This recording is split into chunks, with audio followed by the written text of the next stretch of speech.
Você o amava muito, não? Sim, eu amava muito. O bastante para roubar Ponderosa e para matar por isso? Matar por isso? Purnell, um nome que em latim romano significa pedra, fez jus ao seu significado ao tornar-se um verdadeiro espinho no caminho de muitos diretores ao longo das décadas de 60 e 70. Em uma época marcada pelo silêncio conveniente e pelo medo disfarçado de prudência, ele ergueu a voz com firmeza contra a segregação racial, posicionando-se como poucos ousaram. De olhar penetrante e voz grave, Purnell Roberts não se limitava a representar personagens. Ele encarnava convicções. Mais do que um ator, era um símbolo de resistência. Essa postura o transformava num desafio constante para diretores, produtores e emissoras, mas também o tornava absolutamente necessário. Sua presença em Bonanza foi marcante, inconfundível. Ele era Adam, o primogênito dos Cartwrights, sempre com o semblante altivo, a testa levemente franzida e uma fala carregada de sabedoria. Muitos o rotularam como um profissional difícil. Disseram que era uma ameaça, uma fissura nos alicerces rígidos da indústria televisiva. Contudo, sua batalha mais cruel não ocorreu em um set de filmagem, nem em protestos públicos, nem frente a executivos inflexíveis. A mais dolorosa de todas as lutas foi travada na solidão da estrada, quando seu único filho, Jonathan Christopher Roberts, perdeu a vida em um trágico acidente de moto. Jonathan tinha 39 anos. E depois daquele dia, Purnell jamais foi o mesmo. Ele conseguia enfrentar sistemas opressores, encarar críticas acadêmicas, suportar ataques pessoais, mas não soube como encarar o silêncio deixado pela ausência do filho. Jonathan era seu orgulho, seu confidente, o espelho de sua própria alma. Embora não tenha seguido a carreira artística do pai, o jovem carregava consigo o mesmo espírito livre, a mesma sensibilidade aguçada e a mesma convicção de que o mundo precisava, urgentemente, tornar-se um lugar mais justo. Sua perda devastou Purnell. Por um longo período, ele se retirou do cenário artístico, afastando-se dos holofotes, como se o próprio brilho da vida tivesse se apagado. A paixão pela atuação foi se esvaindo, a ponto de ele só voltar à televisão em aparições esparsas. Um episódio da série Jovens Cinetes, no início da década de 90. E, por fim, 2 participações no drama médico Diagnóstico, em 1994. Não atuava mais com raiva. Atuava com profundidade, com alma.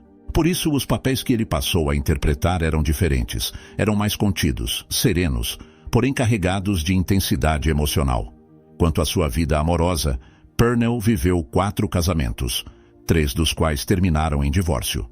Sua primeira esposa foi Vera Mowry, professora da respeitada Universidade Estadual de Washington. Eles se casaram no ano de 1951 e tiveram juntos um único filho, Jonathan, aquele que marcaria para sempre a vida de Purnell. Antes de se separarem, permaneceram casados por 8 anos. O divórcio veio em 1959. Pouco tempo depois, em 1962, quando Bonanza vivia o auge de sua popularidade, Purnell uniu-se a Judith Ann Lebrecht.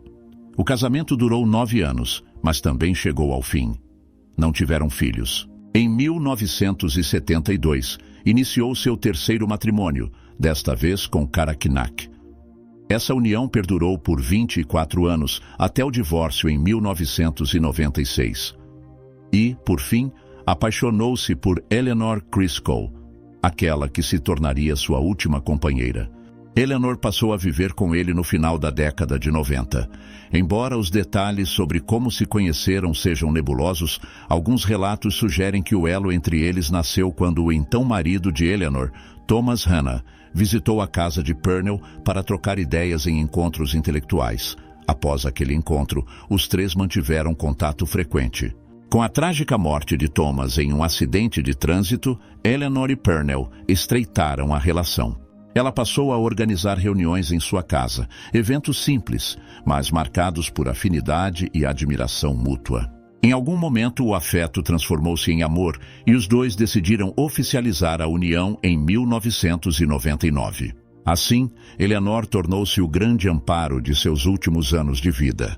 Naquela época, Purnell já não era mais o mesmo homem vigoroso que encarnara Adam Cartwright. Havia ganho bastante peso e sua aparência mudara consideravelmente. Ele era agora o último remanescente do núcleo principal da família Cartwright em Bonanza. Dan Blocker nos deixara em 1972. Lorne Greene, o patriarca Ben, faleceu em 1987. E Michael Landon, o jovem e destemido Joe, ou Pequeno Joe, como ficou eternizado, partiu em 1991. Curiosamente, todos os três faleceram em decorrência de câncer. Michael Landon sucumbiu à doença e o mesmo destino teve Lorne Greene. E como se fosse um cruel reflexo do destino, em 2007, Purnell recebeu o diagnóstico de câncer no pâncreas. Faleceu em 2010, aos 81 anos de idade. Por um breve momento, um jornal de Nova York chegou a noticiar que a causa da morte teria sido câncer de próstata. No entanto, seu advogado e amigo de longa data, Richard Stone, fez questão de esclarecer publicamente: Purnell morreu de câncer pancreático e não de próstata, como havia sido erroneamente divulgado. Dizem que, mesmo nos últimos momentos, aquele ator altivo, de voz marcante e convicções sólidas, manteve a firmeza de espírito. Reafirmou, sem hesitar, que jamais se arrependeu de ter deixado Bonanza. Sobreviveu a todo o elenco e ainda assim seguia convicto de sua escolha. Ele acreditava que havia saído da série por seu próprio bem. Curiosamente, foi durante o ápice da série que se sentiu em seu próprio auge como artista, interpretando o complexo e traiçoeiro John Andy, na pele do Dr. Trapper Jones. A série, que mais tarde ganharia fôlego próprio, foi um verdadeiro sucesso. A partir de 1979, seu personagem seria promovido a chefe de cirurgia no Memorial Hospital de São Francisco. Na pele do Dr. Jones, aquele médico cansado de batalhar contra um sistema rígido e indiferente, Purnell agora ocupava o cargo de chefe de cirurgia no Memorial Hospital de São Francisco. Apesar da idade avançada, ele ainda conservava traços do antigo Trapper, o brilho nos olhos, o senso de justiça e a compaixão sincera pelos pacientes. Em muitos momentos não hesitava em romper protocolos internos, desafiando regras quando a vida de alguém estava em jogo. Assim, Purnell Roberts consolidou-se como um dos atores mais respeitados de Hollywood, acumulando mais de 60 participações em produções para o cinema e a televisão. Aquele rebelde nascido no estado da Geórgia, de espírito inquieto e convicções firmes, nunca deixou de ser um homem de princípios. Grande parte de sua trajetória foi dedicada à luta contra a segregação racial, um combate que ele travou com coragem, dignidade e voz ativa. Mas afinal, por que Purnell Roberts decidiu deixar Bonanza? A verdade é que não há uma resposta definitiva. Em última análise, seu constante atrito com roteiristas e produtores parecia nascer de sua profunda preocupação com a justiça e a igualdade, valores que ele jamais abriu mão, mesmo quando isso colocava sua carreira em risco. Ao longo da vida manteve-se longe dos holofotes, quase sempre, se não por completo, ao menos por escolha. Hoje, mais de 14 anos após sua partida, muitos atores ainda lhe rendem homenagens, não apenas pelo legado artístico, mas pela coragem que teve de nunca se calar. Nem mesmo quando o mundo o pressionava. Nem mesmo quando o luto lhe arrancou a alma com a perda irreparável de seu único filho, Jonathan. O atencioso Purnell Roberts nasceu em White Cross, no estado da Geórgia, no ano de 1928. Filho único de Purnell Elvin Roberts e Myrtle Roberts, carregava desde cedo um espírito observador e sensível. Seu pai, um vendedor viajante que trabalhava com os produtos do Dr. Piper, era um homem de cabelos escuros e porte atlético. Foi esse vigor que o levou a alistar-se na Marinha dos Estados Unidos em 1948, aos 20 anos de idade. Durante seu serviço militar, desenvolveu habilidades musicais admiráveis, aprendendo a tocar trompete, barítono, sousafone, tuba e instrumentos de percussão. Ele foi designado para a Banda da Marinha e, graças a esse talento musical, recebeu uma bolsa de estudos para cursar a Universidade de Maryland. Foi ali, nos corredores da universidade, que algo mudou em seu coração. O jovem Purnell se encantou pelo universo da atuação. A paixão foi tão intensa que ele decidiu abandonar os estudos formais e se dedicar ao teatro. Ingressou no recém-fundado Arena Stage, em Washington, um espaço vibrante de expressão artística e liberdade criativa. Em 1952, mudou-se para Nova York, cidade que pulsa arte e ambição. E ali, em meio à agitação cultural da época, começou a trilhar o caminho que o levaria à fama. Ganharia projeção nacional ao dar vida a um personagem que marcaria gerações. Adão, o filho mais velho de Ben Cartwright, na lendária série Bonanza. Adão era o primogênito da família Cartwright, um homem de inteligência afiada, expressão serena e postura inabalável. Viúvo por 3 vezes, teve um filho com cada uma de suas esposas, detalhes da trama que enriqueciam o personagem. Ao seu lado estavam Ross, interpretado por Dan Blocker, o mais forte, o mais alto e, paradoxalmente, o mais divertido, e o impulsivo e encantador pequeno Joe, vivido por Michael Landon, o caçula que ainda tinha muito a aprender. Quando Michael Landon faleceu vítima de câncer em 1991, Pernell, o último remanescente do clã Cartwright, fez um comentário espirituoso. Referiu-se a si mesmo como Pernell, o último Roberts, não o último Cartwright. Um aceno nostálgico, mas carregado de humor, aqueles tempos que já haviam ficado para trás. Embora Bonanza tenha permanecido no ar até 1973, Pernell decidiu deixar a série após a temporada de 1964 a 1965. Seu afastamento não foi um simples capricho artístico. Ele criticava abertamente a ausência de atores e técnicos negros na produção, além de se incomodar com roteiros que, segundo suas palavras, não respeitavam nem o elenco nem o público. Suas críticas foram firmes. Chegou a acusar o programa de promover vaidades e de contribuir para um processo de desumanização. Decidiu partir. E como ele mesmo declarou em entrevistas posteriores, o fez para preservar sua integridade, para seu próprio bem. Nos anos que se seguiram, fez participações pontuais no cinema e no teatro, com especial apreço pelo palco. Atuou em diversas séries de televisão, como The Rockerfields, The Paper Chase e até mesmo em Las Vegas. Sim, aquele filme em que a letra S no título é representada por um símbolo de cifrão.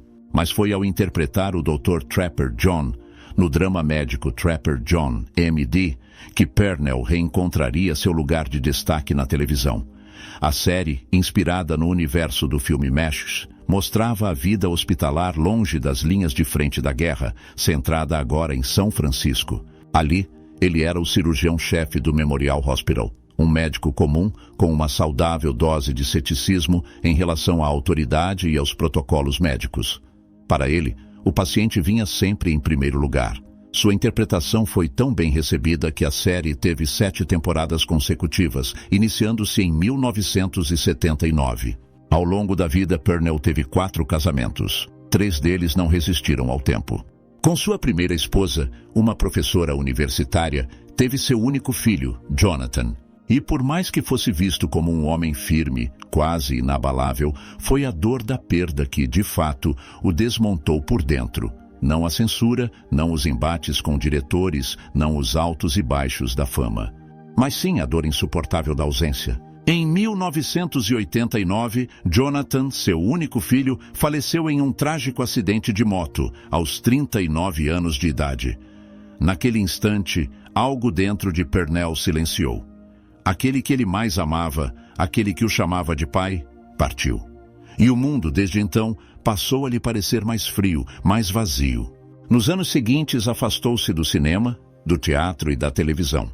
Encontrou refúgio na música, nos livros e principalmente no recolhimento silencioso de sua casa. Já não discutia tanto com os roteiristas, não porque tivesse feito as pazes com o sistema, mas porque nada, absolutamente nada, nem mesmo a indústria contra a qual tanto lutou, o feriu mais profundamente do que a ausência de Jonathan. Pernell casou-se 4 vezes ao longo da vida, mas foi com sua última esposa, uma mulher discreta, amorosa e serena, que encontrou companhia no silêncio. Ela foi sua cúmplice nas horas de dor, sua fortaleza nos momentos de maior fragilidade.